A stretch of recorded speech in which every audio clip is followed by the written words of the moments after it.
In its reporting on Congressman Matt Gaetz tonight, the New York Times says a variety of federal statutes make it illegal to induce someone under 18 to travel over state lines to engage in sex in exchange for money or something of value. Joining us now is Cynthia Oxney, a former federal prosecutor who specialized in sex crimes and is now an MSNBC legal analyst. Cynthia,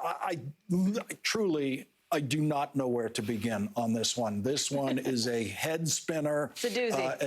And Matt Gaetz just makes the head spin even more. What are the legal jeopardies here?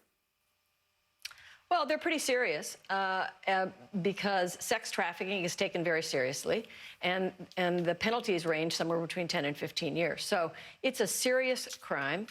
What's interesting about it, I mean, we don't know a lot yet, right? But we do know that it came out of this investigation of the tax assessor in Seminole County. That guy has a bunch of sex trafficking charges, fraud charges, theft charges, making up driver's licenses and charges, and he's going to trial this summer. And he is buddies with Matt Gaetz. In fact, Matt Gaetz has invited him to the White House. So if I were Matt Gaetz, I might spend a little less time reminding Tucker Carlson that he'd been accused of sexual harassment and a little more time racking my brain trying to remember what this guy Greenberg knows about me, because Greenberg needs to make a deal. And if he can make a deal on Matt Gaetz, then he's in good shape and Matt Gaetz is in big trouble. So the federal law on this seems to ignore state age of consent laws. It's just anyone under the age of 18, no matter what state they're traveling to or from. Right. Well, of course, Florida's age of consent is 18.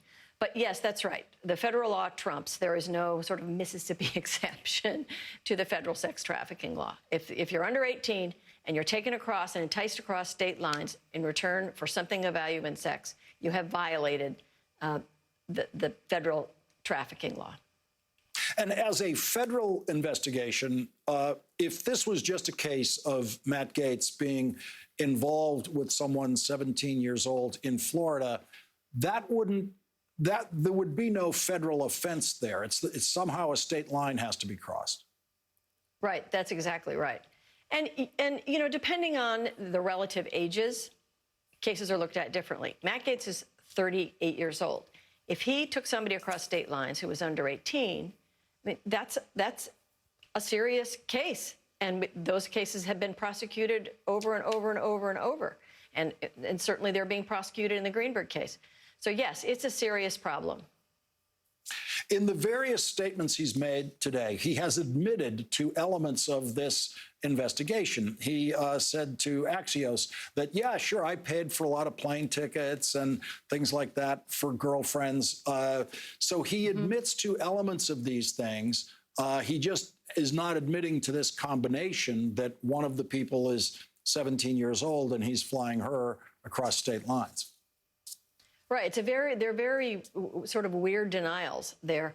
Well, I've been very generous with my ex-girlfriends, and yes, I paid for hotels, and yes, I paid for plane tickets. The thing about it is that he's obviously learned something from the Trump playbook, which is just to distract with wild and crazy allegations. But it's all going to come out. I mean, everything he said is verifiable about whether or not there's an FBI investigation where his father was given a wire. I find that hard to believe. But that's going to be completely verifiable, whether or not anybody demanded $25 million. And it's also going to be verifiable whether the age of this person, if in fact they did travel, her age, and exactly what happened. It's all drip, drip, drip. It's all coming out. Where does it leave the FBI and the Justice Department tonight with a congressman making these statements about the FBI and the Justice Department and demanding that the Justice Department and the FBI make public statements? Well, the Justice Department is not in the habit of responding to demands by people who are subjects of their investigations. My guess is they will stay quiet until it serves them to do something differently. But let's just remember, all this started, if there's a why, you know, all these things that happened came from the Trump Justice Department, not the Biden Justice Department, and they will say nothing. Cynthia Oxney, thank you very much for joining us tonight.